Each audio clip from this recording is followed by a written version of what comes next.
Welcome to the Sketchy Podcast. My number is 14. I'm Mr. B. Today we're going to be talking about, human tragedy in the world of science and experimentation and just stupidity, I suppose. I don't know.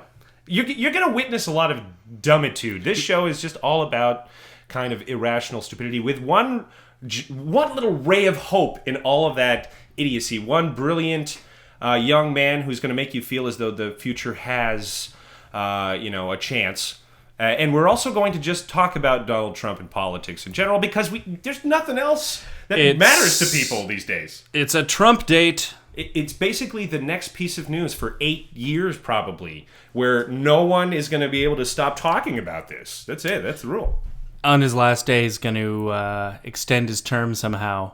So minimum 8 years. Minimum 8 years. And all of the fallout that comes after. But first... What are you drinking? Well, today I'm actually drinking something a little different. I'm drinking Sapporo, the Japanese beer that's actually, I think it's manufactured here. Sapporo. One of the things that might surprise our listeners is how much Japanese people love beer. You might not even know. You might not think about it. You probably I know. Oh, they drink. What do they drink? Just tea over there? No, man. In the mornings. So much alcohol is consumed in Asia that over here you think there's a culture of drinking, but no, there's just a culture of college students having a couple of drinks. In Asia, it's business people that are basically sororities. It's the business culture of like drinking with your boss and sometimes taking shots so your boss doesn't have to. Minimum 8 hours of karaoke a week kind of thing. And the beer isn't that strong, I have to say, but they have other stuff. They have the beer is the opener. They open with beer. Of course, it can't be strong. No, and it's drinking over the course of several hours. Oh yeah, it's just long. It's completely exhausting. I don't know how they do it. You have had a lot of experience because you travel to Asia a lot. And was there one fucking business outing where there wasn't an exceeding amount of pressure to drink? Was there one? Yeah. I can't think of one. Okay. No, it was. It would probably have stood out, actually. It was as important as the kooky business card ritual. Oh, yeah. Tell them about the kooky business card ritual. Well, most people don't know. It's a two-hander. Oh, you got to spend time looking at that motherfucker, too. Yeah, it's a two-hander, and it's a two-hand presentation move. I mean, look it up online. You'll see the whole thing. It takes about 10 minutes. It's crazy. Oh, yeah. And so for everyone to give each other the cards, it's a two-hand acceptance as well, and you look and you study and make maybe some noises of being impressed, approving, and interesting. And maybe that's why you like that scene from American Psycho with the business cards. It's right up your alley, buddy. It's right up my alley. But anyway, one thing you never do is you never flip it over and jot down your phone number or anything. Disgrace the card. Crass like that. But it's funny. It's almost like a certain rite of passage. When you get to a certain level in a company, you will have earned having a card. And so, it's sort of common for younger workers to say, oh, sorry, I don't have a card. And then... Could that be a lie to avoid the ceremony, though? It just may well be. But it's sort of weird to not have one in certain situations. Like, oh, you're not at the level where you have a business card. Well, may I speak to your boss, please? Kind of thing. Sure. So that just doesn't really happen. And in fact, a lot of sort of contemporary workers in North America, if I can put it that way, don't want a business card. No one really interacts that way. It's almost a sign of being part of the old guard of the way sales used to be done, the way that business used to be done. Having a business card is not as relevant as having a good social media presence and a good LinkedIn account and a good, a good electronic calling card. Okay, so let's go back to the drinking because I want to know this.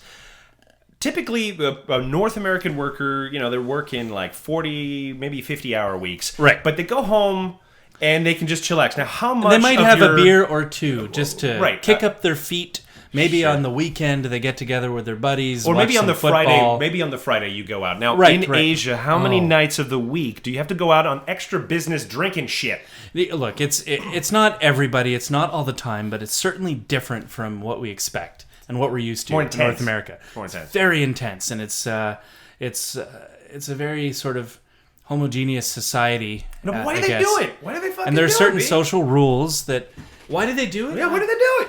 Like, why would you fuck yourself up so bad? I mean, I know they're stressed. I think and it's high fucking strung, but what the fuck, man? I could be completely wrong, but from my experience, I think it's a way for that culture to have some form of bonding between people because there's a little bit of a repressed nature. It's a very structured and rigid Okay, so what percentage? society. What percentage of women are involved in this kind of drinking ritual? It's changing, but from what I personally saw, it was mostly men, and I guess it's changing like anywhere. But the attitudes are different. My sort of perspective it was like almost viewing certain elements of the 1950s America, the black suit, the sort of Mad Men style office dynamic between the sexes.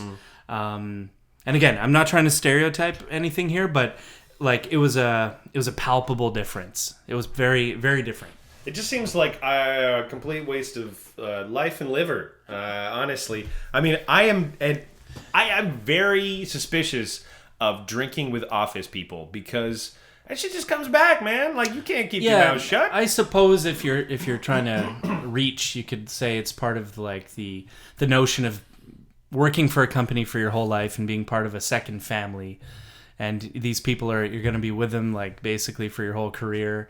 So it might as well drink with them kind of thing. But I don't know if that's it. Honestly, I think it might just be something deeper, like some sense that people just don't connect. They feel alone in some of the biggest cities in the world. And drinking is a way to feel different, to feel a slight tinge of or to feel like humanity. You're opening up. Humanity, yeah, just to open up. Yeah, as isolation becomes worse, we drink more. Yeah, so those are just like raw, unfiltered kind of perspectives there. But it's different. You got to drink a lot. Got to drink a lot. Yeah, see, that's why I'm like, I don't want to. On like a Tuesday, I don't want to do business in Asia. Like, I mean, I'll drink for the show, and maybe I'll consume like 3 or 4 beers. That is it. Like, if I start having more, I mean, no, it's gonna be a mess. Like, I can't handle hangovers. I'm not a fucking 20-year-old anymore. Well, Korea, they drink a lot. I think it's one of the highest rates in the world. Is it right? Yeah, like people will pass out on park benches all the time. Jesus.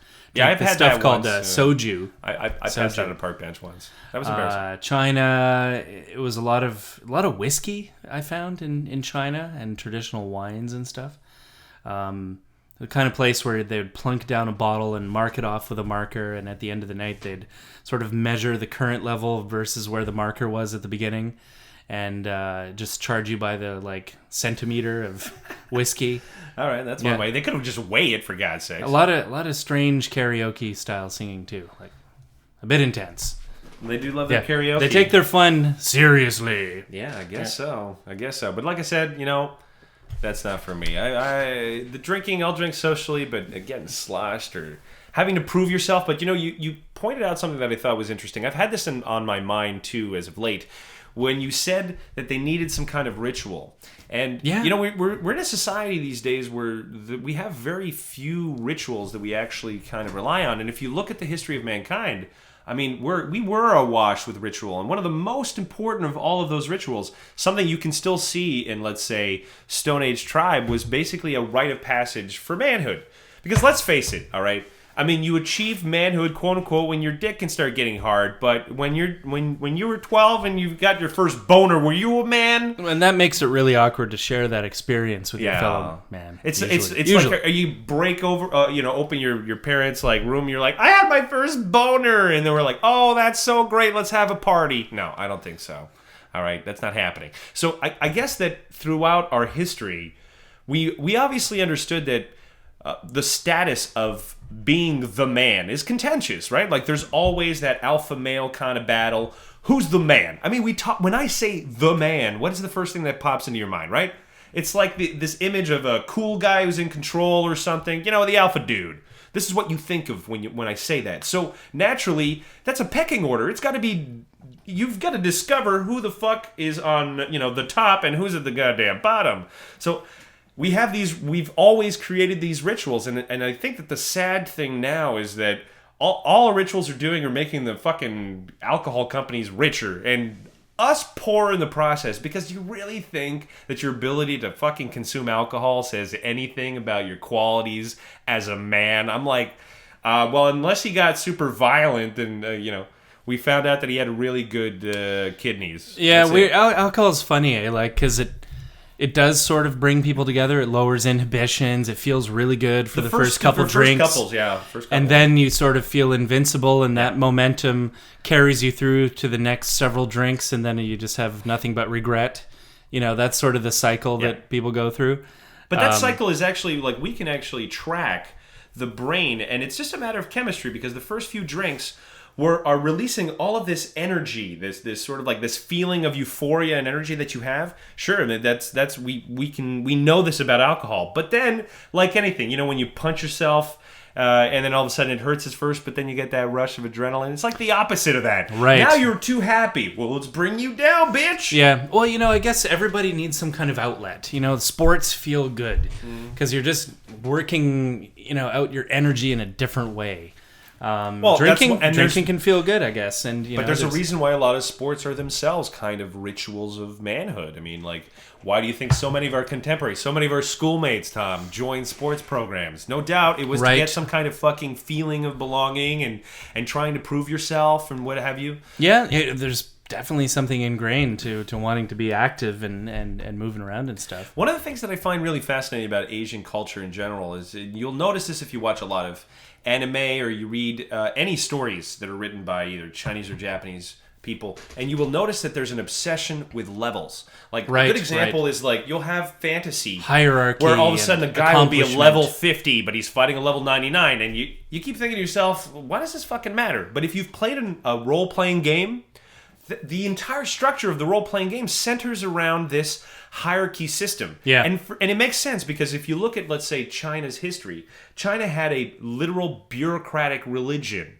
So depending on how much money you paid, for instance, it would guarantee a specific level of hell that you would face. So everything's kind of bureaucratic, and it makes sense. If you've got a couple 100 million people back in the Stone Age kind of thing, you've got to really organize them pretty well. Do you think that kind of sort of leveling or stratifying or I don't know, this emergent hierarchy is coming from just the fact there's so many people in one place? I think that's a huge part of it. The population is so dense that how can a structure not crystallize in society? You need to tierize people based on sort of like certain skills. Okay, you're a level 60 tailor, you're a level 99 warrior. Because otherwise, how the fuck can you tell the difference in a room with like 1,000 people? Who are the scrubs and who are the fucking winners? Well, maybe it's also a coping mechanism to explain like a lack of individuality. You're a drop in the bucket in these massive societies, massive cities. And if you're wondering like, why am I not as rich as that guy, or why am I down on my luck or something? Explaining it in terms of levels, how the deck is sort of stacked against you right now, or you just haven't accomplished enough to gain a certain amount of power. It's at least a rational explanation for your lot in life. Yeah. Right? And it gives you hope that you can raise that level. Exactly. It explains where you are today, and it gives you some kind of very clear ladder that you could potentially follow. And I don't know, like I guess for all the knocking we do towards caste systems and these rigid level, we kind of make fun of these rigid level based societies, or tiers or whatever. Maybe like the fact we don't have that sort of same system in North America explains why people feel like lost and lonely and like completely hopeless, sometimes. Sure. Because they don't have that rationalization. And imagine one of the things that is actually very common for intelligent people, and I'll use an example. Like, my roommate is very smart. He's a young guy. He's smart, but he is so worried about his own intelligence. He asks me like about it all the time, like, do you think I'm smart, and that kind of stuff. And this is symptomatic of almost every intelligent person I know, because the smarter you are, the more you kind of worry about your own intelligence. It's that whole, what is it, Dunning-Kruger effect we keep talking about on different shows, whereas, like, if you have very little expertise in something, you have a great deal of confidence. But as your knowledge base increases, your fucking confidence goes way down. Yeah, and being super smart, like, I don't know, in a general intelligence kind of way, doesn't guarantee success in EQ And you kind can of be sense, definitely like dumb in some fundamental ways, like, oh, I'm so dumb I forgot to pay my rent. Like there's some practically exactly. stupid people that you were like, you would look at this person and say, why the fuck didn't you pay your rent? But at the same time, they're able to solve, let's say, equations that for you look like goddamn hieroglyphics. Yeah, so I suppose like it's another way to rationalize how you can be really smart at one thing but really dumb in the rest of your life, or really novice, beginner level at in other things. I think that rather than think of our intelligence And in a general sense, we should just think about our actions on an individual basis. Did you do something dumb? Because odds are, even if you're smart, you're going to do lots of fucking dumb things. Yeah. You're a monkey dressed up in a suit. I mean, I can't stress this enough. We are so lucky that we're not shooting shit at each other, okay? It's a super fine balance, though, because like what you hear in sort of popular culture, maybe for the past few decades, is you can do anything. You're a precious snowflake. You're not special, just capable of being an astronaut. You already are a fucking astronaut in training, right? And you're 6. Well, we made a critical mistake of confusing unique and special. These are not. Well, maybe these are not the same thing. Maybe, and it sort of like obfuscates the fact that potential is one thing, but you do have a current level, if you will, and take any skill, any type of aspect of humanity you can kind of measure or compare to someone else. Well, that's what we do. We're measurers. We measure everything. We're focusing so much on this potential thing that we've perhaps forgotten that potential is only meaningful if it can bring up your level, right? And if we only focus on potential, not the current level of where you are today, you're going to be disappointed. You're not even going to work on the right things. You're just going to think, all I need is courage. All I need is heart. All I need is to believe in myself. Yes, you need those things, but they're not all you need. You have to be realistic with yourself and constantly figure out like who you are right now. Well, if you want to improve. This is possibly the best segue we have to speaking about our first topic, which is the nuclear Boy Scout, which is a story that came out in the 1990s. And the reason that I'm mentioning it now is that the guy in question, called David Hahn, died today. And he died at 39 years old. That's pretty young. This is a fucking young age to die. And if you look at a photo of him, which hopefully we'll post up, he looks like he's a crack addict. He's got pock marks on his skin. It looks awful, okay? He didn't look too good. So if you're wondering why he was called this is an example of what happens when you take someone who has a moderate amount of intelligence, an extraordinary amount of dedication, and I don't know how else to describe it, like just like stick-to-itiveness. Thank you. Yeah. Like how far that can take you in the wrong direction. Because you remember that you were probably told at one point that there's such a thing that, a little knowledge can be a dangerous thing. Well, a moderate amount of knowledge can be an extremely dangerous thing. So let's talk about this guy to begin with. So he's a Boy Scout. Yes. And he's working on his merit badge. Yeah, leveling himself up. There are several science badges for the Boy Scout, and one of them is atomic energy. And it turns out that because the Boy Scouts have like an unlimited access to all these companies or whatever, they used to do all kinds of things. They received a bunch of manuals from a number of companies, including, I'm trying to think if it's General Electric, but there's a couple of companies that actually have nuclear reactors that gave them and created reading material and study material for people who wanted to kind of build models, if you will, of nuclear reactors. I haven't really looked into that thread of this guy's story too much, but I wonder if it was part of that general campaign to paint the nuclear weaponry industry as something that's friendly and useful to society, the reactors, and actually, the campaign to get kids sort of thinking about atomic energy as just another merit badge, right? And in fact, a lot of the material stated plainly that people's mistrust in nuclear energy was going to cripple America's future, and that this was something that was open to the public. And they say that, look, in a democracy, the population get to decide for themselves what happens. And an educated population on nuclear energy is a healthy population. And it turns out that that's not really altogether that true. So now to you could say that he was trying to gain his merit badge in nuclear energy, but here's the truth. He already had it. So this is more about a kid who he was facing divorced parents, living with his mom and his stepdad, and trying to get away from them and really... he was very isolated at school, a terrible speller, a bad student all around. So he took trying to feel special. He was looking at his relative levels, and he was like 1, 2, 0, 3, They're not too 4. high. And on his Boy Scout meter, he was like, I'm a solid 18.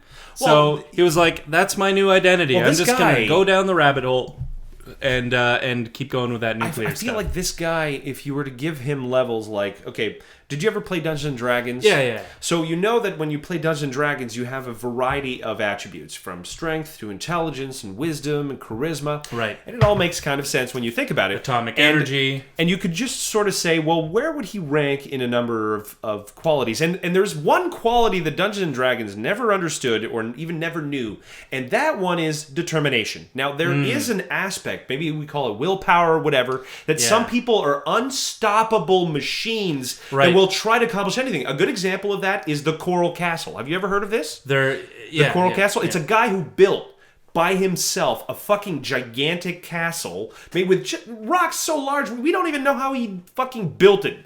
The guy had so much determination, he uncovered secrets of moving giant structures that we're still trying to figure out to this day. He did this all to impress a girl who didn't love him. So apparently that gave him an infinite amount of determination. Right. You could call it transference. Yeah, maybe. From one aspect of his life to another. But think about the level of energy to do this. At least that was towards something that was rather benign, rather harmless. I guess. Could have impressed a girl, or at least gave him a nice, cool place to live. It certainly did. Maybe. I guess it freaked her out. I guess it freaked her out. A little too much, but guy. But it just goes to show you, like, that maybe there's a part of our developing adolescence where we're just looking to figure out who we are. We want to prove ourselves. We want to prove ourselves, and if we start to really prove ourselves and stand out in a certain category, singing, sports, Boy Scout badges, that if we have maybe just a hint of success, we're kind of a loner without much else going on in life. In other words, we're not well-rounded. That there's a risk that that guy is gonna spend all his time building nuclear stuff in his garage. I mean, and when you look at this guy's history, right? So really, what started off as a very basic desire. So this is 1996. And there's the recession that's happening because the Japanese economy has basically collapsed. So this, like any recession, sends people into kind of a panic. And I don't know if you remember this, but near the end of the 90s, we were talking about peak oil and when we were going to basically run out, because everybody thought that basically by today, we were going to basically have achieved peak oil, and now oil prices were going to soar. The cost of everything was going to be out of control. And so there was a renewed interest, probably lobbying by the nuclear atomic energy sort of group. And David had read a lot of novels and a lot of information about specific types of energy programs that had been discontinued in the 70s, and these were basically called nuclear breeder reactors. Now, the kinds of reactors that we use today use effectively the same kind of bullshit, steam, heat some fucking water to turn some turbines. But the nuclear breeder was actually about creating a kind of super reactor where what you do is you take one radioactive element, you surround it with another slightly less radioactive element, which is encompassed in another one as well, a kind of shell upon shell.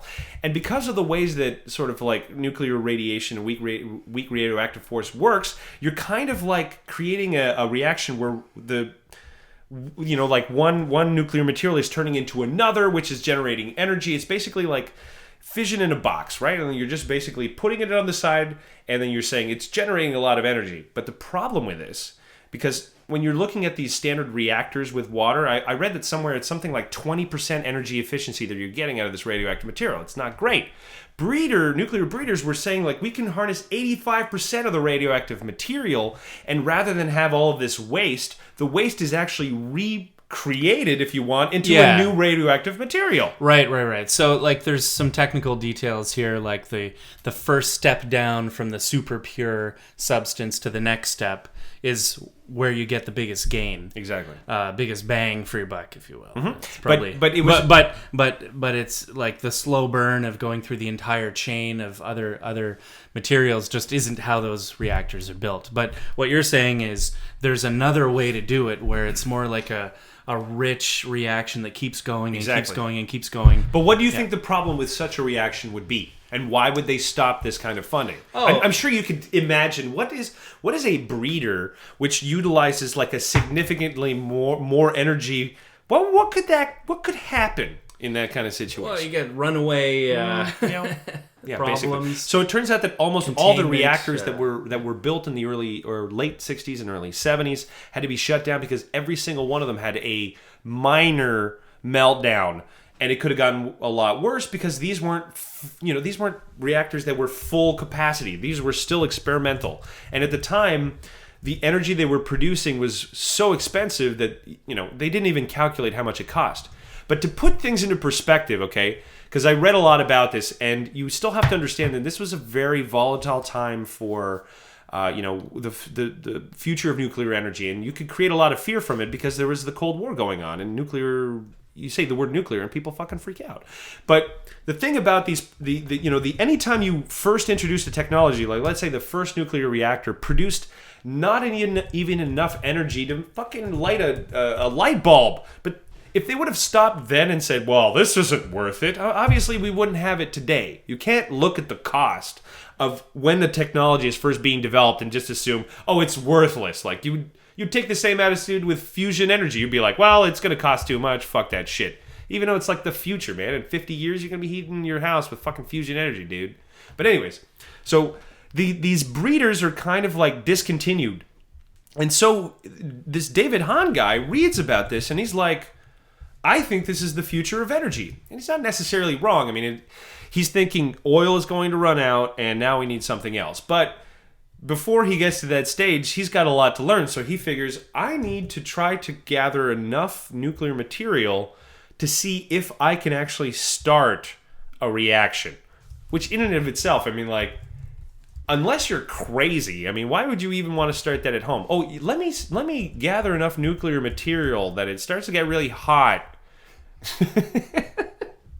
But he wanted to do it, and, like I said, he had an unbelievable amount of determination. So the first thing that he does is he doesn't have a lot of information beyond a couple of, like, little instruction manuals, and he's exhausted all of those. And for the most part, he's done so many experiments in his house before he decided to collect nuclear materials. I mean, he was producing his own moonshine. He was also apparently involved in several terrible incidents, one in which there was an explosion in the basement where he was compressing a particular kind of powder that was extremely volatile and exploded in his face. He was probably a natural builder, like had sort of an engineering mindset. His father was an engineer. Yeah, and it's not very surprising, I'm sure. It was sort of the dangerous combination of skills, being an outcast, having this merit badge thing, and probably search for identity, and boom. Yeah, and the really fucked up thing, too, is that... So, one of the things that he discovers in the books that he's reading is that nuclear materials are actually a lot more prolific than you might imagine. For instance, every smoke detector has a traces amount of americinium. Am I pronouncing that right? I can never... Americium? Americium, thank you. Which is only emits about alpha particles. Americium. Americium. Using the right, if you're using the British version of it, anyways. So it's very low in terms of radiation. I think it emits only alpha particles, so it's not particularly dangerous. But they still sort of like seal it up. So what he did at first is he started to collect hundreds of fucking smoke detectors, popping out the fucking americium, and then just effectively just piling it all together. And what he did was, the first thing that he did was he built what's called a neutron gun with it. Because his intent was to take other materials that he was also collecting, for instance, thorium, which is used in some Bunsen burners to light up brighter. So he bought hundreds of those, melted the thorium, then took a battery, sawed it in half, took the lithium, sort of like took aluminum foil, which is like one of the most useful things when you're building a nuclear reactor, apparently, and he rolled it up in a ball, heated it up, and then the rest that was left was this highly concentrated thorium ash.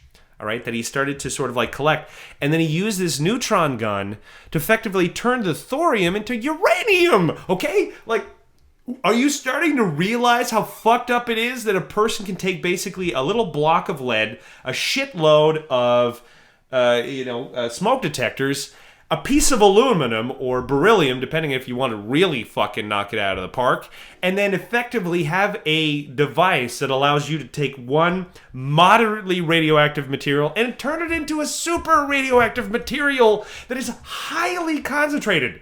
And he collected so much material that at one point he was getting nervous because he could detect it a block away in his Geiger counter.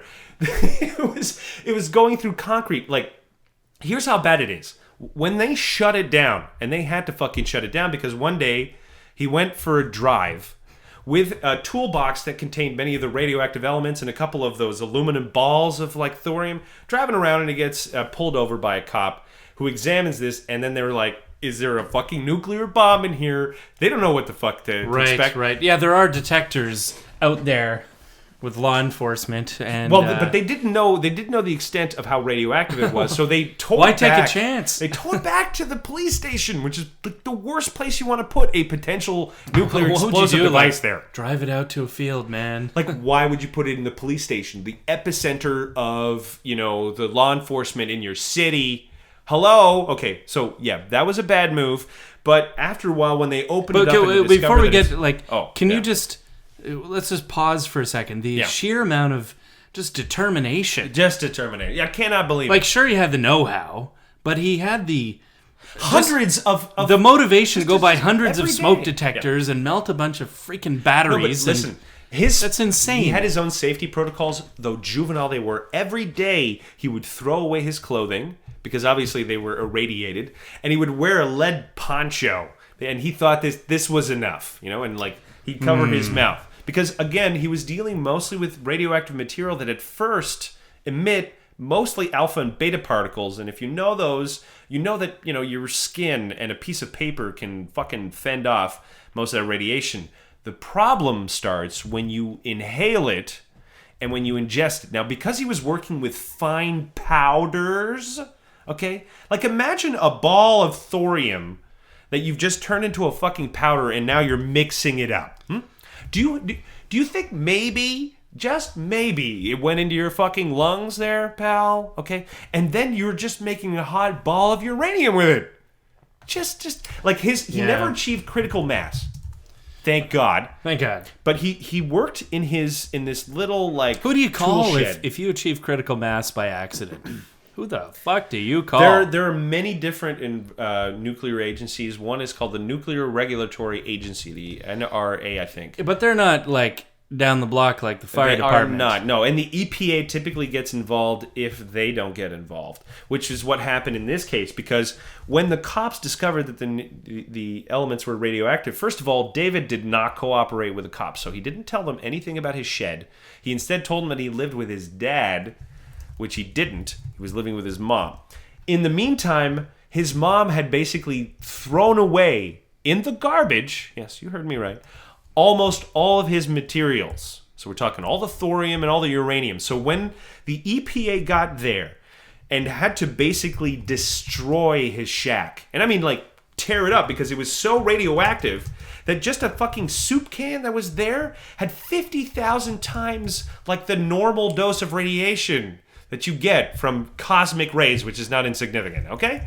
So, I mean, it was a little radioactive in there. They had to bury every single fucking piece of that garage underground, along with like the shit they normally fucking bury in like nuclear sites, because unfortunately the half-life of most of the materials that he dealt with, apart from the uranium, is about 400 years for americium, I think, like for its radioactive isotope. I mean, that's not insignificant.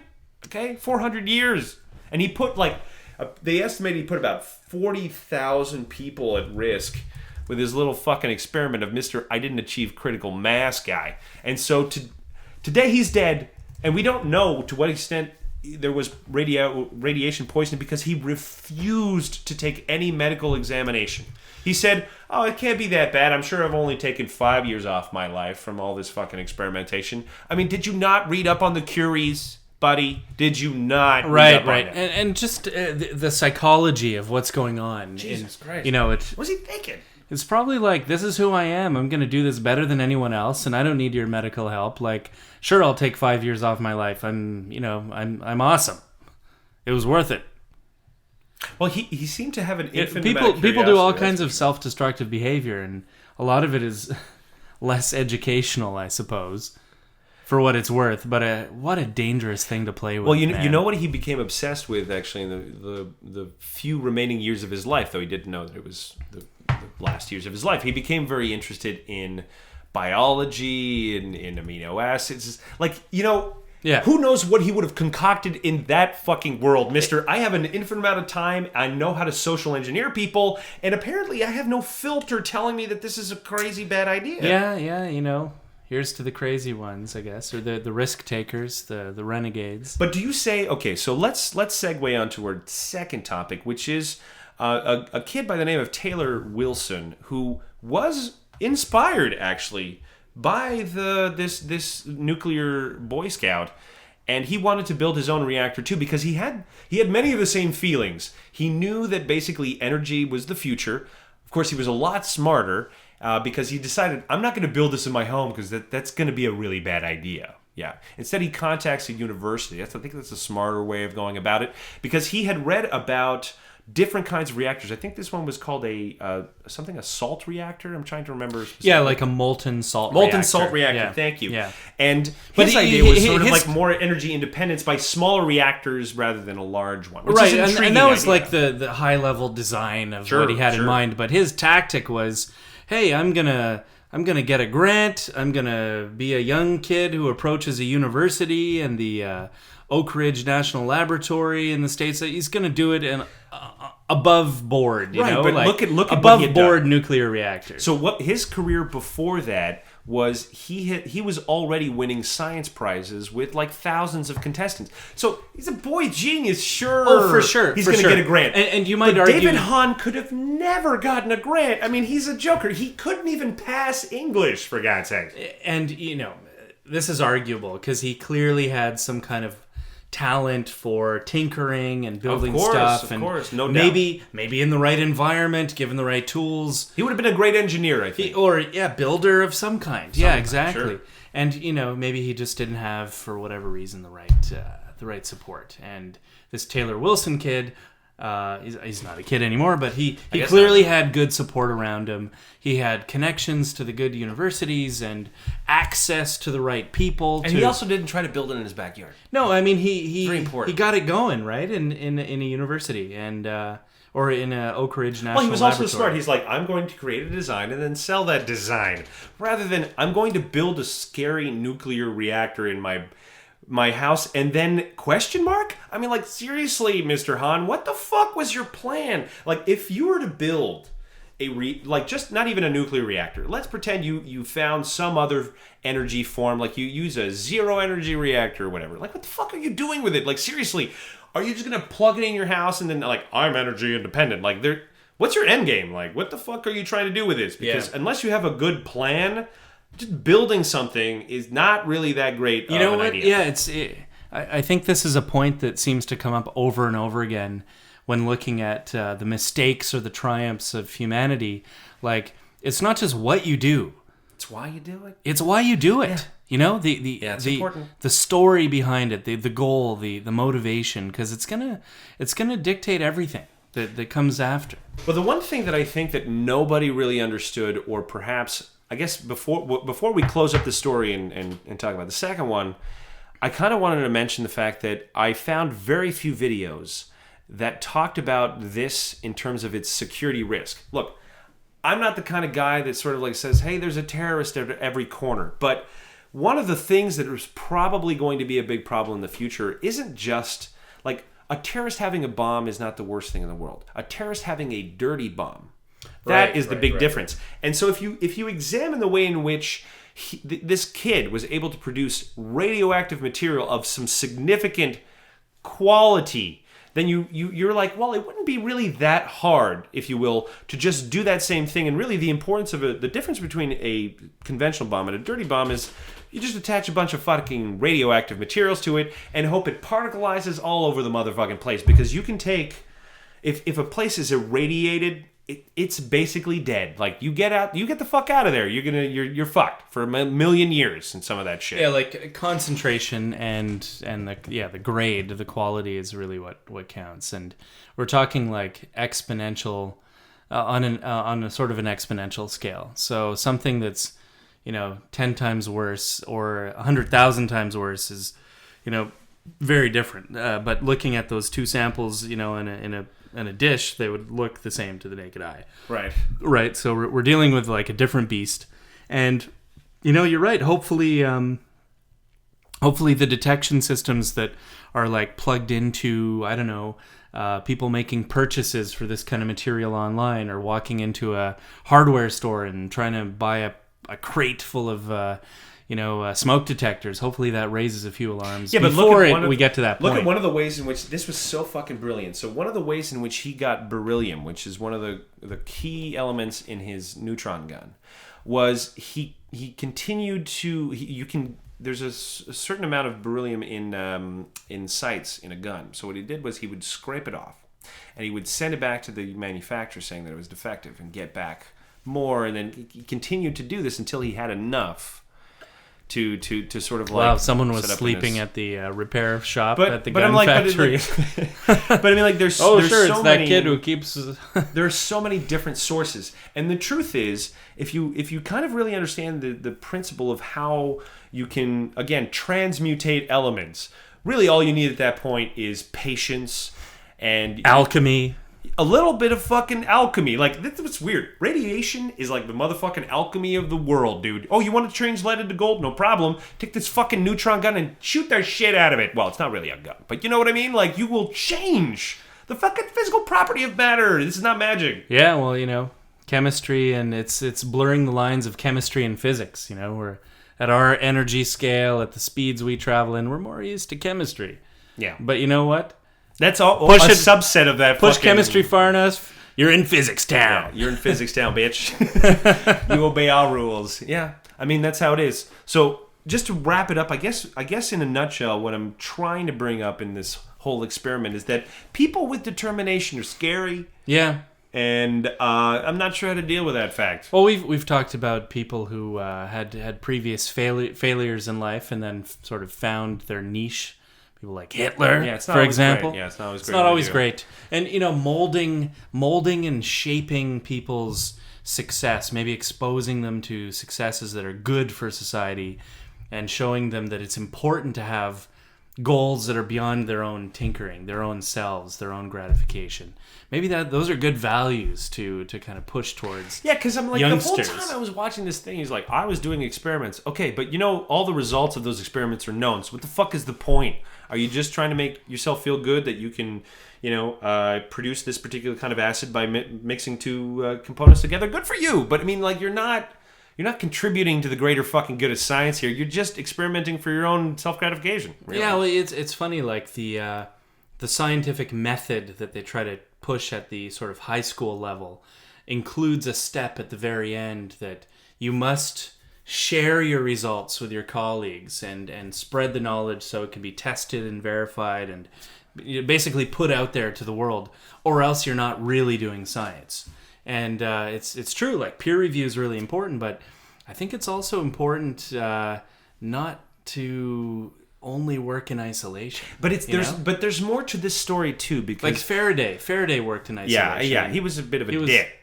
He found some really cool properties. Yeah, but he was a dick for not sharing. He did some neat, like, proto-science.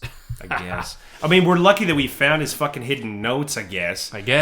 But there's another part to it too, though, that I just thought of before I want to wrap it up, and it's basically the weakness of science was kind of like also in display here, because what he did was he pretended he was a professor, and then really everybody just kind of fucking gave it all away. You want some secrets? Like the reason he knew that beryllium was like 10 times better than aluminum in his neutron gun was because he had posed as a scientist and he was in contact with somebody from the Nuclear Regulatory Agency.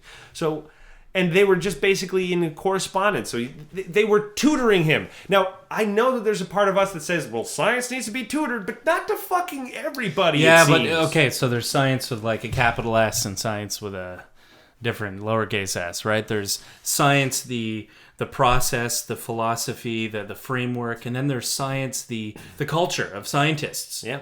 You know, those are really two different things. One can be socially engineered, and one is something. Well, one is just the raw facts. One is just the sort of the data devoid of any collected. humanity. Sure. It's like it's all about more measurement and falsifiability. But it's the fact that it is devoid of humanity makes people less interested in it than the stuff that is filled with humanity. It's possible, you know what I mean? But I think that would be like what he did there was your run-of-the-mill social engineering attack. Yes, definitely. It could have happened in any industry, and it happens all the time. Yes, but it gets scary when it's telecom, like the nuclear industry, and you're just hey, everybody, maybe you shouldn't have taken this guy with a very moderate amount of intelligence and just basically given him everything, like giving him all the keys to the castle. From all the sort of social engineering talks and attacks that I've ever heard of.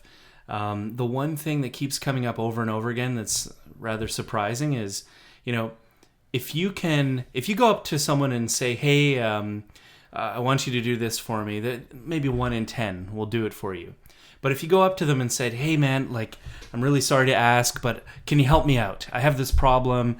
I normally don't do this, you know, and you put someone in a position where they can actually help someone, or they feel like they're helping someone, it works almost every time, or it's a much higher hit ratio. Or there's also the fact that, you know, if you're looking for people to volunteer, you just, rather than say, please volunteer, you just say, here's a work experience for you to better yourself as the a person. Framing of things is different. But, you know, if he called up this agency and said, hey, I need you to give me some papers. I would like to request your data on, I don't know, the effectiveness of beryllium, for example. It might have worked if you got lucky, if you got some noob on the other end who wouldn't ask any questions. Or if, on the other hand, you're like, hey, I'm a high school, you know, I'm a new grad, I'm teaching this high school class, and I want to do this demo, but it's just not working out. Do you have any advice for me? You must have seen this before. Can you give me a hand?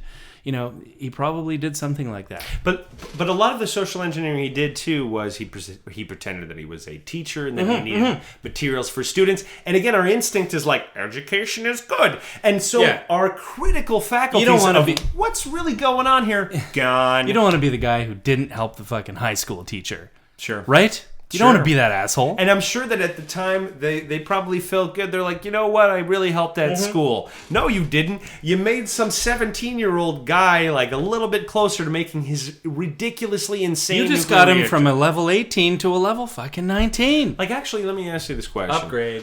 What really would have happened if his little breeder reactor would have reached critical mass? Well, the problem with reaching critical mass when you're dealing with heavier elements... You can't just throw a blanket on it. No.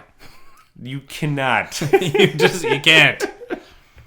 It don't stop. That's the your fucked up thing. Your house gone. Like, your block gone. Do you know why? Your neighborhood probably gone. Do you know why the core of the Earth is as high as it is? I mean, some of that shit is that reaction happening right now, keeping it hot, bro. So yeah, you can't stop it when it starts. So let's just say that we're glad that it never got to where it could have gotten, and let's just hope we never get to that point again. I mean, you say, I'm sure we have regulatory things. Do we? I mean, we live in the age of, like, the internet. I think it's easier now to get that shit than harder, right? More anonymity, more sources, more fucking options. Anyways, let's move on to our next topic, which is kind of like this idea that I just had, which is you should never go to Yellowstone and think that you should never try to hot pot. If you don't know what that is, hot potting. This is when some daring doos decide that they're going to test fate and dip a little something in these really hot pools. And sometimes it might just be a finger, sometimes it might just be a toe, and it doesn't seem like much. But there was a gentleman who recently decided that he was going to hot pot. He got high and he wanted his temperature to join him. And he put his finger in the water, but unfortunately, it's kind of hard to reach these things, and it's very slippery. So he fell into the water. And so this water is unfortunately very acidic, very, very hot. So what do you think hot acid is like to the human body? Like, how do you think it reacts to hot acid? Probably doesn't hold up. Yeah, it probably does not. And I have to wonder, like, did he even have time to sort of struggle? Was the heat in the acid so insane that it sort of like... Puts you into shock right away, and right? your brain shuts down. You don't even know what you're doing. You're flailing around. You're probably drowning. You forget choking how to swim. on fumes and whatnot. And everything's burning, and you're probably screaming, and then the water's getting into your lungs. And who knows what kind of agonizing... What an awful death. Yeah. It's not even... It's worse than what a lobster goes through. Because when you put a lobster in boiling water, it's just water. It's not water with acid, I just had a really vague idea. Like, I heard about this. It was on all the news sites and stuff. I thought he got high. And he like gradually dipped himself in like into a hot tub. No. And he just stayed too long and he passed out. Like I didn't know it was a slip and fall accident. Slip, man. Like this is just another drunk person or high person who's putting themselves in a scenario where they have to have good reaction time and they have to be aware of their senses and just they're in a high risk scenario. Well, look, you're right in assuming it's like there are some people who die from what you're talking about too in Yellowstone. This has been known to happen too because the springs won't always be mega hot. This is what actually kind of is interesting about them. They're almost timed. It's like the frog in the boiling water frog scenario. In the fucking boiling water scenario. And so there are people, like even people who were workers formerly of Yellowstone National Park that have died, going hot dipping or whatever. I mean... But the truly graphic thing about it, and the reason why it made all the headlines, is because when he first fell in and they tried to retrieve the body, they were unable to do so. I mean, keep in mind, you can't just jump in and, I don't know if a stick will do. So they tried for a number of hours, but then they realized, okay, well, this isn't going to work. But he was try again in the morning. He was underwater and basically already dead. He was dead, and then they're like, well, we're going to have to fish this body out of the water. We'll do it tomorrow. But I guess they underestimated the power of that acid because when they came back, he was gone. I mean, like, all gone. Like, completely dissolved, like Breaking Bad, fucking, trying to dissolve the dude guy. Yeah, that's what had happened to him. He did this to himself. Now, I'm sure that he's going to probably be a contestant for this year's Darwin Awards. And... if it was up to me, really, we'd give him that award. But I want to put this out as a public service announcement, ladies and gentlemen, that don't fuck with hot springs. Well, yeah, and it's the thrill-seeking, experience-chasing, youth culture. And the YOLO people. The YOLO people. Crowd. And look, the YOLO people is just a new name for a very old phenomenon. When you're young, you want to do crazy things. You want to have awesome stories. And just some of them are freaking dangerous, Yeah. Some of them you'll crack your head open. Some of them you'll dissolve in a pool of acid. Do you know how many people die every year from fucking selfies falling over cliffs? Oh, I can't imagine. It's just nuts. That's just bad. I mean, like, imagine that's the last few seconds of your life. You're fucking falling to your death and you're like, for a selfie? Oh, I know. Man. That I was going to post on Instagram? No, and it's like barely enough time to choose the right filter. And think about this too. Like when you post to Instagram, to Facebook, you're actually working for Facebook. You are working for them. Oh, yeah. They're not working for you. You are creating this fucking bullshit content world, and you're just the little fucking cog in the wheel that keeps on feeding it. And part of your feeding it led you to a ledge where you fell to your death. I mean, clap yourself on the way down here. You lived a life, eh? And we're not trying to offend the family of these people who died or this person who dissolved at all. But I think we have to put our sensitivity on the shelf for a second and actually talk about these real dangers. And if we do it in a joking way, so be it. But, you got to get the word out. Well, I don't want to nerf the world. I don't want suddenly you to build a fucking giant fence around this water hole because a bunch of fucking idiots fell in. It's kind of like in... I'm trying to remember if it's Amsterdam. I forget which country where most drugs are legalized. There was a teenage kid a couple of years ago who took mushrooms and who jumped off a bridge and they're like, do we need to make mushrooms illegal again? And you're like, what the fuck is wrong with you? One death from an idiot and now you want to nerf the world. I'm like, this is a wrong instinct. But the right instinct might also be to not ignore this situation and just suddenly say, okay, well, that was dumb. I mean, like, Why did he do it? If we were to really examine the reasons, maybe we'd fall right back to what we were talking at the beginning, where you need rituals, and maybe it was fucking being dared. Hey man, you never did anything interesting in your life. Why don't you hot pot here? And maybe this kid had never fucking taken any other chances, and this was the one time, and he fucked up. I mean, if he's such a noob, he'd fall right in. But you know, we all do stupid things. Like we have all done one tragically stupid thing that probably almost cost us our life. And we're just lucky enough that it never resulted in that. But damn it, man, it's almost like we should have a daily public service announcement. Dear stupid monkey in a suit, stop fucking up. Well, look, like it's clear that we're, especially, you know, when you're growing up, you're predisposed to taking risks. Sure, you're absolutely. figuring out. It's just like the previous story. Like you're gonna find that one thing that you think you can be awesome at, and you're gonna fucking go for it. Oh, well, it's more than that. So many times it defines you. Like I've been starting to read a book about the Palestinian crisis in Israel, and I was trying to understand sort of like how do things work. And one of the things that they mentioned a lot is graffiti writing. And graffiti writing is actually the equivalent of like newspaper writing in Palestine. So you'll have like public service announcements, you'll have threats against fucking snitches, you'll have all kinds of things being constantly posted up, and sometimes they're gone almost as quickly as they're there, but it becomes like your key to understanding what's going on. And all that graffiti, all of it, is actually produced by fucking 20-year-olds, and the reason is because it's illegal to fucking graffiti. And if you're graffitiing with a mask on, there's a high chance that you're gonna get shot in the ass and fucking killed. Now, how many people in society are going to take those chances? Who the fuck are you going to convince? Some 40-year-old guy with everything to lose, with a family and shit? Hey, buddy, you want to go tonight and go graffiti? Nah, man. You get the 19-year-old dumbass filled with testosterone who wants to prove themselves and wants everybody to think they're the fucking big man on campus. Well, that's who you send, and they have their uses, man. The young men filled with testosterone, that's how you start a fucking revolution most of the time. A bunch of angry dudes there with like tons of energy, and like this fucking David Hahn guy,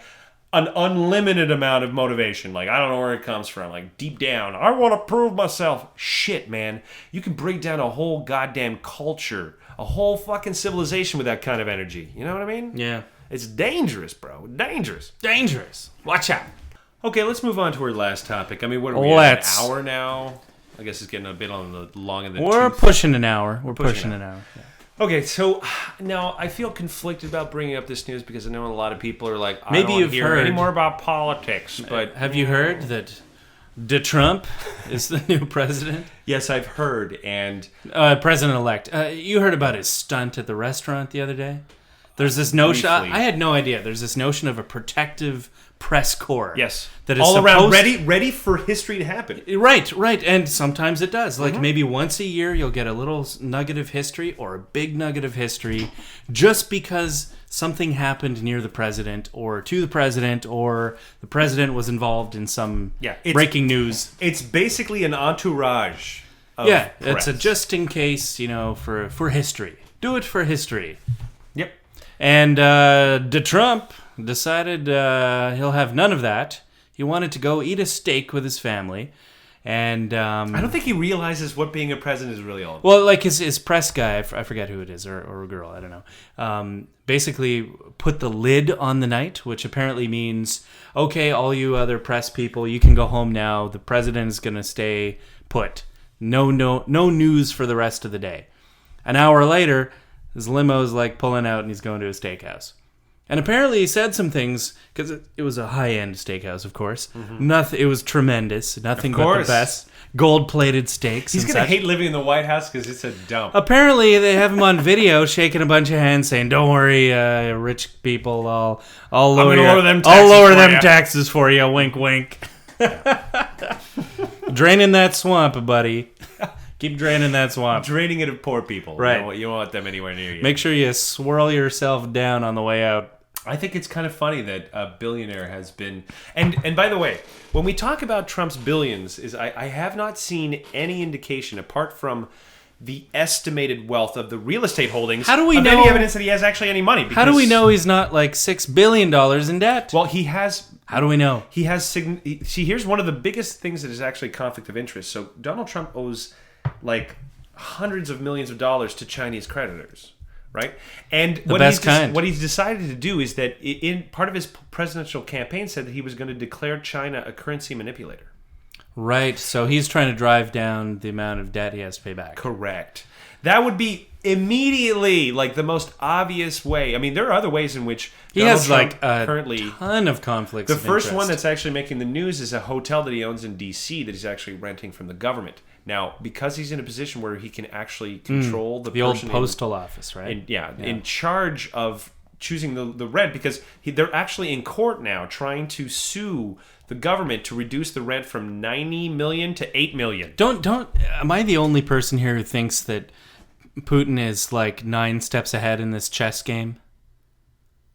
You know what I mean? Like, what do you mean by that? he's been calculating and manipulating for decades, and he is very happy to see someone step into the White House whom he can manipulate, and he already has, I think, a playbook running. You know, just yesterday he pulled Russia out of the International Criminal Court. Probably one of many preliminary moves in a giant global chess game. Is America in there? No, they're not. Right, but they've refused to be for any American to ever be tried in that. So it's like, what's the difference? What's the fucking difference here? LinkedIn, another little move today. LinkedIn is now blocked in Russia. Something about not being able to host their own local users' data on Russian servers, which they claim is a way to protect privacy of their citizens, but really we know it's a way for them to gain access to confidential data. They could also, though, argue that by using LinkedIn, it's all very sketchy. That basically the NSA could be justified in saying, like, well, it's an American company, even though you're foreign, we can collect that information on you. Right. It's sketchy all the way down. I hate to say, because here's the thing: when you watch Russian television and you hear Putin talk about, let's say, the NSA, and he's criticizing the U.S. by saying, like, they're so paranoid that they're collecting all the data on their citizens. What does that sound like to a Russian? Because none of the information that he just told you is wrong. Right? Oh, yeah. And that's the big problem, because America is a basically two-headed monster. That's right, what it is. Right, it says some nice things, but on the other side, it's bombing the shit out. Right or wrong, I think it was Obama and Merkel who got together today and made a joint announcement that Trump should face Russia head-on and not try to play any kind of games. I think they both know that Russia's capable of some pretty sophisticated maneuvering here, and Trump is basically oblivious. Well, if you watch this 60-minute interview, where he even admitted that he was surprised, because here's the thing: when everybody was saying if Nate Silver was right, and there was, let's say, a 25 to 30% chance that Donald Trump won, I mean, you roll the dice, and you're going to sometimes get that number that you weren't expecting. 70% is not 100%. Hello? Probability means something, right? Exactly. And we're not really statistically literate as a society anymore, if we ever were, particularly not today. And, you can have a really excellent sound aggregation of all the polls and a prediction score. But, 70% doesn't mean 100%. No, there's a difference. Doesn't. And the one thing, too, is I learned this very important lesson playing a video game called XCOM. Now, in XCOM, it's a turn-based game. And the thing about it is that when you're let's say you're trying to fire at an alien and you have like a soldier and you're trying to aim and he's like maybe 10 or 20 feet away. Well, it'll tell you what percentage you have to hit them, right? Is it 50? Is it 70? Is it 90%? And playing this game, every once in a while, you'll be in a situation where you're about to hit your opponent. You got like a 92% chance. And you fucking miss. And when you miss on a 92%, you're like... And it was the most important shot of the game. Like, you miss that shot and the whole game's over because the fucking guy died. Yeah. And you're just like, what the fuck? How's that possible? And then you realize... Hey. It's still 8%. It's like... Almost 1 in 10 times. Yeah. It's gonna. It can fucking it's gonna play happen. Out that way. Hello. And this is where you kind of get blinded by these sort of numbers. You're just like, oh, it's a guaranteed win. No, hello. Oh yeah. I don't know. Oddly enough, like people who are super crazy sports bettors and poker people, like really in deep, they know statistics, but they're also very emotional about what the numbers mean, and so they'll place outsized value on what 92% means, for example, or 70%, or 51% for that example, for that matter. Classic number. Yeah, classic. Yeah, might as well 51%. Woo! So Time to bet the house. What I think is kind of like, well, I'm not going to say interesting, because I think I mentioned last show that one of the things about Trump that you're going to see, like during the election, everybody talked about a war on the right, like that they were conflicting with one another. But what the right has always been very good at doing is that they rally before a battle, and it's effectively what they did. But if you look at Trump's appointments in terms of who's going to be part of his cabinet, you see that it's very disjointed. It takes parts of the alt-right that despise the old right, and now he's trying to fucking jam them all together and assume that they're going to get along. Now, if history is an example, typically if you have two kind of like disparate ideas within a political movement, one always wins. So, you could say, let's lose Lenin versus the Soviets. So the Bolsheviks versus the Soviets. Why can't we all get along? Like, here's a classic example of how history was turned in one fucking day. So after the Bolsheviks and like the communists kick all of the old aristocracy out, like they ally themselves long enough to kick out the old dudes, now that they have power and they need to figure out what to do with it, they all have a meeting, okay? And Lenin and his group are all like, we want a dictatorship of the proletariat, which is this stupid phrase that basically means we want a dictatorship. I mean, like, dictatorship of the proletariat. What the fuck does that mean? It's meaningless. But the other groups, the Soviets, what they wanted is they wanted a kind of anarchist collective, if you want. They wanted people to, like city-states to basically be self-run, and then that individuals would all have like participatory government. And of course, somebody who wants power, like Lenin said, fuck that shit. And so in protests, all of the Soviets walked out of the parliament building. And what Lenin did was he locked the doors. He locked them out. And that was the end of that political struggle. So, you don't walk out and protest. So what I'm trying to point out here is that you're going to see something like that happening in the Republican Party as time goes on. There has to be a bit of a cleansing, because now it's of 10 minds. Like it doesn't have a very sort of a structured idea of itself. It's made up of very different elements. Like, for instance, the Steve Bannon, the guy that you probably heard about a lot on the news, which is basically the guy who runs Breitbart website. Well, this guy, I mean, he's definitely on the right, but there are certain aspects of what he believes that are very threatening to the old elite. Like, for instance, he believed that after the financial crisis, most of those bankers should have been in jail. This is not the kind of thing that you hear from the establishment groups, and there are people who are threatened by this. I mean, President-elect Trump's sort of campaign promises was that he was going to put a term limit on the Senate and the House. Now, you only do this when you want to fucking purge old blood and replace it with whatever new fucking faces you want to just jam in there. It's a bit like the Tea Party revolution of 2012, right, where they just had a bunch of new blood. But now imagine that this is a way of getting rid of those old guys that are going nowhere, like the fucking Mitch McConnells, the fucking, all that old school shit. So by creating term limits, this is a way that you can shake up that old guard and turn it into the new right guard, which is basically very, very fascist. And I mean, I know that America's been using that term very loosely, but one of the things about fascism is that it combines certain elements of socialism, as in sort of creating jobs and things like that, but it mostly favors the rich. It's about lowering taxes, destroying unions and those kinds of things, because fascism always believed that a strong business, was essential for running like their government. So they believed that any social unrest that was revolved around that should be quashed. And remember, I think we had a show about this. World War I, when all of the after the end of World War I, when we saw fascism and communism come up, okay, these were battles of ideologies. These battles have not been resolved, guys. Okay, you think fucking democracy won the day? Yeah, no, not so much. And like Germany was a democracy too before it got fucking taken over. The issue isn't settled at all. I think there's some sort of not regression towards that system, but there's a coalescence of Western successful governments that sort of are gravitating towards democracy, but in many different flavors. And sort of the question is still quite open.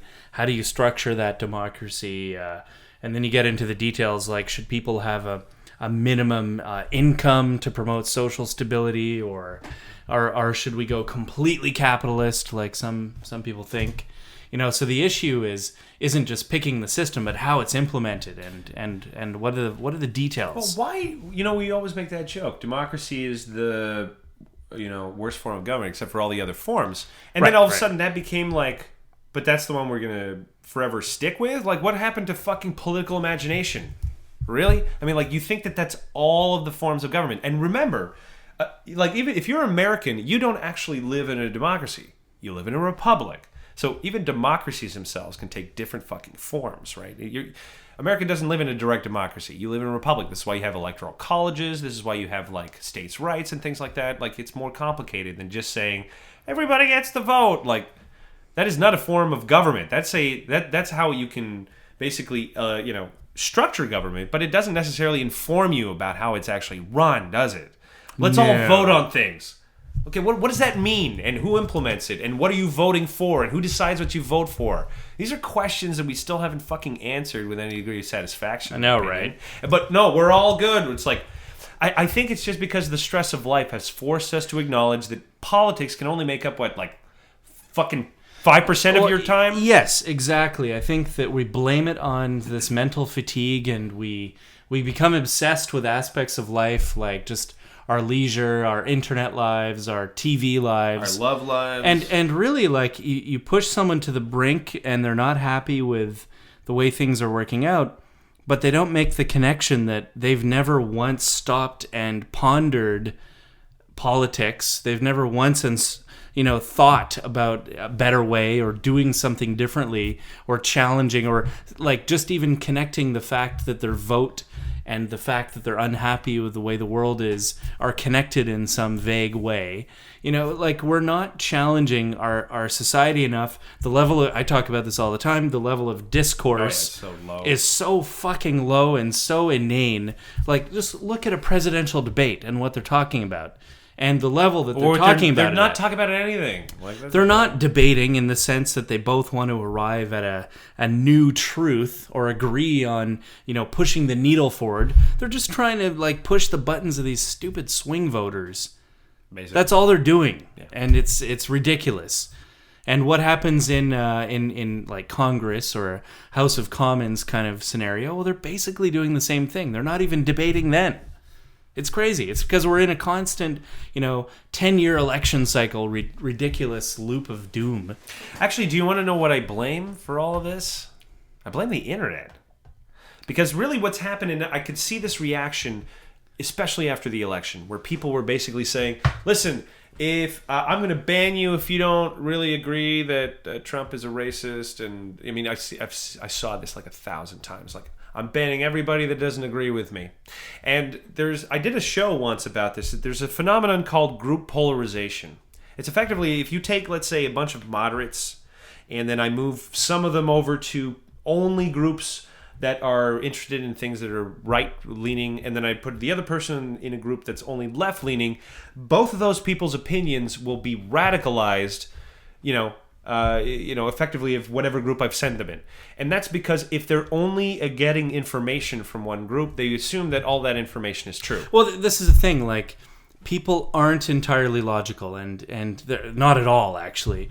And so you sort of need that sort of bridge-building, multidisciplinary kind of person to connect logical argument and facts to the sort of rhetoric that can move people and get them motivated to do things, like a good politician, one that can actually affect change and not be deceitful in any way, and move society forward. So we sort of need politicians. We need the orators. We need the people who are smart and can talk and make people listen and be convincing. In a real way. I disagree. But we end up with these. The problem. We end up with these hucksters who only have the rhetoric part. But look, you're living in the worlds of motherfucking shouldas, and now you're asking, we should have politicians that A, B, or C. Like, no, I'm just saying the most we need annoying it. We need thing, it because people aren't always thinking See, 100% logically. I'm saying that this is part of the problem. Look, we don't need these people. In fact, all that these people do, whether they're good or they're bad, is create more fucking confusion, okay? Because honestly, every politician is interested in one thing: their power. And there's no incentive for them to be interested in anything else, because if you're not, you're quickly going to be taken over by someone who is. If you got two politicians, one is a guy who's like, I want to do good, and the other is someone who's like, I'm going to play the game and manipulate the system so that I can get what I want, who the fuck is going to win? I mean, let's be realistic here. The entire structure of what you built in terms of the political game as it stands, all it does is attract this fucking kind of cockroach here who's interested in only power, because that's this institute that you built. Yeah, it's a magnet for these fucking sociopaths. But the part of the election that annoyed me the most was that some people were saying, when you vote with your values. And this is another fucking garbage idea, is that, one, you can't, because you're in a republic, you're voting for someone, and someone cannot represent your fucking values. That's stupid. They're supposed to represent a set of ideas, a set of policies, but values are for you. Values are for your fucking family or whatever. Leave that at home, because in terms of real politics, I don't care about someone's values. I care that they would actually fulfill, let's say, campaign promises. But if you just focus on this whole values thing, this emotional attachment that you have, it's all a smoke and mirrors game. Like, it's like, I am this type of personality. I don't care.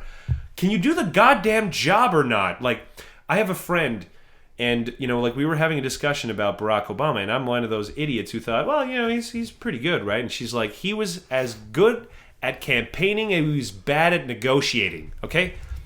Why was Obama a bad president? Because the fucking guy couldn't negotiate worth shit. Smart guy, fucking real likable, but he couldn't do the job in the most important ways, which is like, you gotta negotiate to your advantage. I mean, like healthcare. He gave that shit away to the insurance companies, and he didn't need to do it because he thought, well, if I do it, then the Republicans will like me. Yeah, they didn't. You fucked up, dog. You didn't understand that game. And then by the time of your second term, when you realized it was too late, well, you had nothing left. Your legacy is fucking just a guy who is trying to be liked, And so when you wash away like all of the bullshit of what is politics, and you realize that it's just about a person trying to keep their job, really. Like, should they really care about anything else? Is it just you projecting on them? If you had that job, could you do better? We don't know the answer to these questions. I just know that the whole system itself is so fucking pathetic and corrupt that any hope, like the people out there that are still campaigning for Hillary, like as if she would have solved the fucking problem, you are the problem, okay? She was such a weak fucking candidate, and you're still behind her. Move on. Find another fucking champion to the people that hasn't sold every ounce of their integrity to the highest fucking bidder. You know what I mean? She was a shitty candidate, and you all admitted it. But now that Trump won, she's a saint? Get the fuck out of here, man. Like, that's just pure ignorance. It's forgetting reality and then assuming that if everything had turned out different, it would all be better, rather than just the same status quo that you have. And why did people vote for Trump? Not just because they were racist, because some of them worried about their insurance rates. They worried about Muslim extremists. They worried about all kinds of shit. Well, they turned to pundits to know why to vote in the first place and how they should vote and what they should base it on.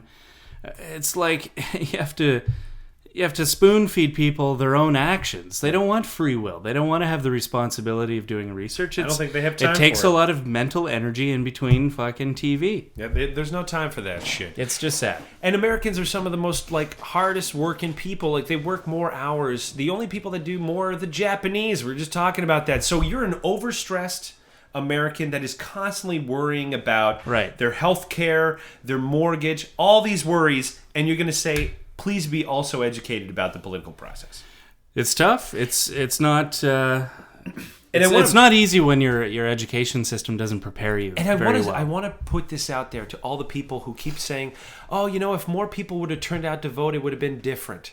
This is this kind of idea that you think that everybody else who, let's say, didn't vote agreed with you. And that's such a risky, feeble game. Yes. I understand why they're playing it, but working off of numbers alone and not really changing people's minds because maybe you think it's hopeless, and it is sort of hopeless. There are red states and blue states, and a few of them will waver back and forth each election, but it's not like politicians are presenting new ideas.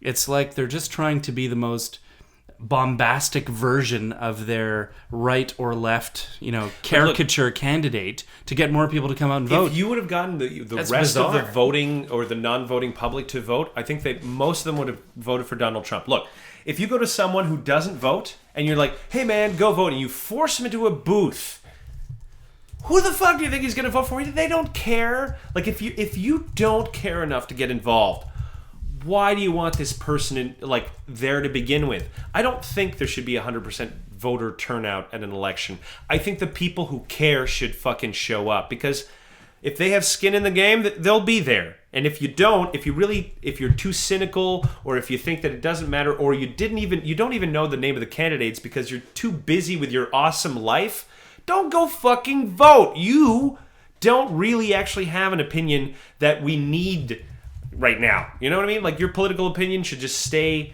the neutral, I'm sorry, I just don't have enough information to make a fucking qualified vote. Because I don't blame those people. When you're faced with two bad fucking choices and you decide to stay home, I get it. And everybody was like, well, the candidate that I don't like fucking lost, so it's your fault. You know what? He might have won the popular vote too. This is something you're not really thinking about. Don't ask the unengaged to fucking engage, okay? Because you're not going to like their answers, all right? You're really not going to like it. Yeah, we all know that, at least to me, it shouldn't be a numbers game. It should be a game of raising the whole, bar and awareness, and I would argue that having people vote on issues instead of people is probably the way to go. I would love to see that shit. When the hell are we going to get there? I don't know. It's like moving 10 mountains. But what a mess. Well, what a mess. There are periods of time when... Every 4 years, people have this ridiculous popularity contest, this dirty popularity contest, and nothing really gets done. How long has it been going on for? Nothing really gets done. How long has it been going on for? Historically, a fucking... it's a fraction of our history on this planet. Like, this experiment, if you will, of saying, rather than having a succession of nepotistic, wealthy people decide their fate for us, which is technically, we live in Canada. We have a queen who is technically the head of our state. Some nepotistic fucking German biatch who took on an English name so that it wouldn't make the World War I and II really that awkward. Okay? That chick is the head of our fucking government, and her little avatar, the governor general. This fucking asshole could take over this whole country, and what are you going to do about it, huh? Your little prime minister, all he is like a figurehead. The true power lies elsewhere. You are a Christian country, man. Do you realize this?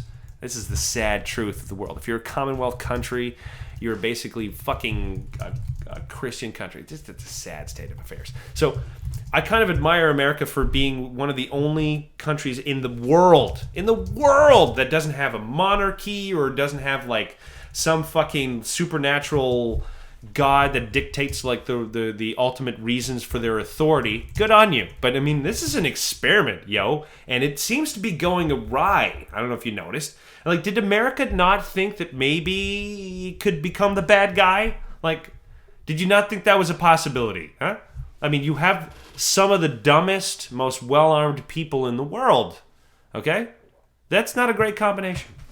That's basically the worst combination. The stability of big countries, big societies, is to some degree an unsolved problem, and choosing the right political system is just a big part of it. There's an economic element, there's a peace versus war kind of element. It's a living experiment, right? But I think we can do better. I think it's one thing if you get up every day and do the same freaking experiment and you keep failing, versus You get up every day and you do a new experiment and you push. You try to build a breeder reactor in your fucking garage, well, you bro. push it forward, right? So, and anyway, how did that go? It didn't go well. The breeder reactor in your fucking garage. The guy died today. Did not go That's so how well good. it went. He died at 30-9.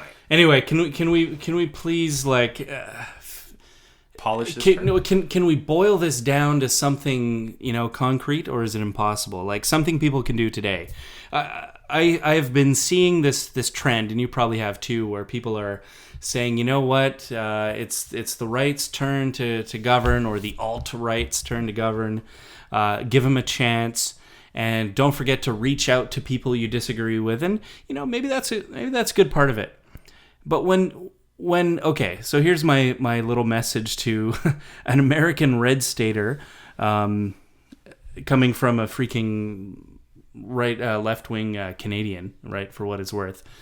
I think you're more center. I think that maybe you're not quite as left as you probably. Maybe not, but a foreign national telling you what to do. But here would be my suggestion: when the blue person comes over and knocks on your door and wants to talk, get ready for a debate in the sense of trying to disagree, but be willing to change your mind about things, and make sure the other guy is too. That way you can both have a discourse which is new, refreshing, and maybe it comes up with new ideas. I haven't even fucking bolder idea. Do you want to know my ideas? Honestly, I don't think that'll work. You don't even know what the idea is yet. My idea. I think it's too blue sky. It is a bit blue sky. Red sky. It's a bit blue sky. No, I have an idea. I think you should try. I think America should try an interesting experiment. So in ancient Rome, there was a holiday called Saturnalia, and on that holiday, it was kind of like their Christmas.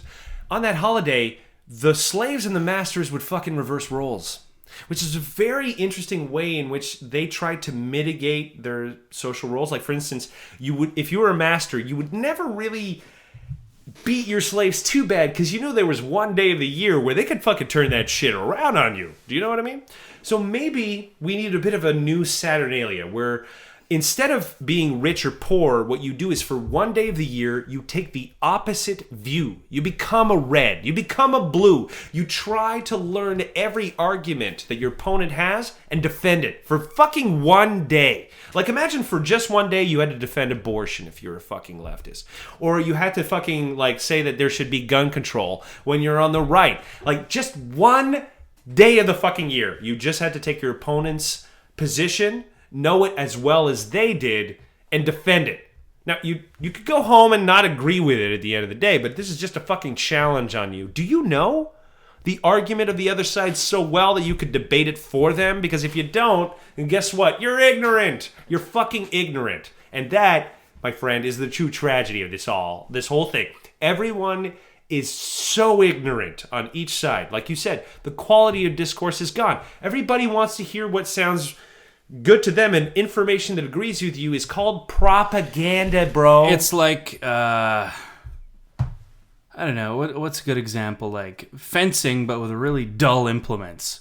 Yeah, it's fencing with a spoon. Without any face masks, and everybody regrets it and gets hurt. But there's a factor in this whole thing, is that I really honestly think that most people are actually, like, the more vehemently a person defends their argument, typically, the less they actually are confident about it. I mean, if somebody just goes and talks to you about, nuclear physics, like they know what they're talking about, but it's obvious they don't, you don't get mad. No. You get even. What you do is you're like, you identify the places in which this person has been misinformed, and the first thing that you would try to do, at least I know you would try be, is I'm going to try to, inform them. I'm going to try to make sure that they know what they're fucking talking about. And subtly berate them at the same time. That is true. You will certainly do that. But they won't know it. But the general point is that, there's kind of an impulse to say, I think you're ignorant. I think you need to solve that. Now, I can't go over and tell a person how ignorant they are. I think they should discover that for themselves. Yeah. And the best way to do that is, as I said before, try to debate your opponent's side for them and see how fucking far you go. Well, I was reading the FBI hostage negotiators book When was this? When you were reading this? Chris Voss. He wrote a book. Oh, is it that negotiator guy? Yeah, exactly. Yeah, and interesting tactics. You know, there was. He's like never split the difference, and it was like an antithesis to the previously, you know, the 90s book, I think it was called Getting to Yes, which was like the negotiator's handbook for a decade or two. And in his world of hostage negotiation, it was all about, not splitting any difference, not finding compromise, not doing any of that. Because what are you going to do? Like, let 5 hostages go and kill the other 5? Like, it's not how it works. So his whole approach is, you know, people don't negotiate logically; they negotiate emotionally, and there are a lot of tricks you can employ to control people, and basically sort of social engineer your way to the outcome you want. One of his tricks was like start getting them to not necessarily agree with you, but to start echoing the things that you're talking about, so they're soon on board with what you're saying. The brain hack that he kept bringing up was, you know, when someone makes a ridiculous demand of you, don't just say no. Try to get more details about that ridiculous No, like ask them flat out, how am I supposed to do that? And all of a sudden you hack their part of the brain that wants to help people and figure out now they're working for you, and it's a whole like other dynamic. It's amazing. But I would say when people are having these polarized debates, it's endless, an endless cycle of stupidity. I would say that approach shouldn't work. You're not trying to pulverize your opponent. And this Chris Voss guy wasn't arguing for that either, but this is a good example where it probably makes sense to try to find as much common ground as you can with these people in order to reframe the question. Because, like, you know, we both, let's say you're red, I'm blue, or vice versa. We both view the world a little differently. We're both not really happy with how things are, but, you know, we're both human. We both have families. We both have jobs. We want more money. We want to have peace. We want all these things. Once you establish the commonalities, I think then you can look at the differences, but talk about it in a way you can both agree. You can use the same language, and you can turn on that part of your brain that's like the problem-solving part of your brain. So you just gave me an idea, though. You know? It's just an idea. Here's what we're going to do. Maybe not next week, maybe not the week after that, but I think what we should do is we're going to create the holiday guide for getting along with your family members this year, because this whole Donald Trump president-elect thing is going to divide families like nobody's business. How to get along with your rural family now that you're an urbanite. Yeah, basically. And we're going to use all kinds of tricks from that negotiator book, dude. We're going to do that. We're going to do it. It sounds like it's needed. Yeah. Like, anybody who's listening to this podcast knows that Thanksgiving and Christmas are just going to be like the worst unless you know how to deal with it. And you just gave me this idea where all of a sudden it's not about negotiating with someone, but if you talk to your family members, just as an example, a preview of the show, and you say, what are all the things we agree with that need to happen? Yeah. And then, you know, even if you made a little whiteboard list of all that shit, you could probably find out how many things you agree on. And there's like, there are definitely certain common types of disagreement that always come up that that would normally gridlock any conversation and turn into a fucking food fight. Like the way we use certain words, definitions. Liberty. Yeah, exactly. Freedom. What does that mean? And using overly vague or flowery language to describe something that is meaningless to the other party. So if you know that that's going to happen, you can just sidestep it. Say, hey, we're using that word differently, but okay, we'll write it down your way, but we both know what we mean here. The more I think about this, the survival guide of the holidays seems like it very fucking necessary. Can you pass the gravy? Yeah. Can you pass it? Can you pass it? Hey, you calling me a turkey? If you don't pass the gravy, God knows what'll happen. Wow. All right. We've really gone off the rails, but we think we've made progress. We've made progress. And you know what? Next show, because when Thanksgiving happens, is it next weekend for Americans? Pretty sure. Yeah, we already had ours because, you know, we're a more advanced civilization. I think next show, what we should do is we're going to do the holiday guide, or Thanksgiving guide to surviving the family dinner. Yeah, so that's November 24th. It's coming right up next week. Yeah, so we'll in exactly 1 week. Another Thursday. Yeah, this is going to be a great, because they're all going to do it over the weekend. So what's you're going to need that deal with the big American shopping holiday. You know what? We'll Black talk Friday. about it next week, but Yeah, we'll talk Black about that. Friday. Oh, we'll do a whole show on Oh, Black man. Friday, the history of Black Friday, for sure. I have a lot Yeah. of things to say about Black Friday. None of them good. I'm sure we could compare it to our oddly named Boxing No, Day. we can't at all. Well, as a consumer, it's been hijacked for buying Not all even your close. electronics. It's not even close in terms of human tragedy. And we'll talk. Fine. We'll talk Okay. about that in sort of like Black Friday and why I think Spoiler that name Black Friday is quite adequate as a descriptor. But Okay. you know what? I think that pretty much wraps up her show. You know what? I just want to just sort of mention as a quick thing. Apologies for all of you that really hate politics right now. Yeah, it's just on our mind, I guess. I know, but yeah, We're outside of the blast zone here. I want to put this out because here's the thing. We're one of the few shows out there who begin with people who have been listening to me do shows for almost a decade. Like we're starting with a fan base. It's not much because they're only starting to learn about the show. But we're starting with people that know me well. Like we're not starting at zero. We're starting at where people Yeah. are like, oh yeah, we're back to the old Jake. Like, Yeah. this is how they're feeling. Like, we're back to the old Jake, and I know these people are suffering, and they're just like, can't you give me something that's not politics today? And I'm like, Listen. Donald Trump is going to make me rich. That's the only fucking silver lining I can put on your dark cloud, bitches. Jake is going to exploit politics like he once exploited religion. Yeah. Are you ready for the next decade? So, take comfort in that. And all of I've been reaching out to like previous listeners. I've been telling them about this, and the reaction was all, well, thanks for that bit of good news. I needed it, and that's what we are now. So if you thought like, oh man, I really don't want somebody else talking about politics, dude, at the very least, I will always polish that turd and tell you that tomorrow will be a better day because Donald Trump's presidency has given you now a weekly podcast again. I mean, that's not nothing. It's not much. I mean, it's almost nothing, but it's not nothing. So, little puzzle to close on. Hmm? David Hahn is to Donald Trump as Taylor Wilson is to the next president? Is to the next president you've never really heard about. Because I know that all of you were like, man, Bernie Sanders would have fixed everything. And I'm like, as a Canadian, Bernie Sanders feels like that guy who's like, gets Canadian politics, but just, you're just like, I mean, it's President Grandpa. I mean, you need someone who's going to bring a bit of energy, bravado, and youth to this fucking new world. And as much as I liked Bernie Sanders, he is not that man. He's not that man to live but out a we can decade. rebuild him. We can crank him up on all kinds You of don't think that there's a young Bernie Sanders out there that's like kind of like he got his machismo, but maybe not 30 years worth of fucking aging on his ass? burning sideburns? I'm just saying. The protege. The polish on that turd before we go is I guess that any time that there's political turmoil is that you will always see some very interesting characters that kind of come around. Sure, you could say, oh my God, like here is Hitler. Well, Hitler had his counterparts, right? So there will always be, some forces will always reach their counter forces. So if you're really as afraid of you are of the future, you should be as hopeful for change as well. Is that a polishing enough of a fucking turd for you, buddy? We're gonna do this like for the next 8 years. It's gonna be great, right? And it's gonna make me rich.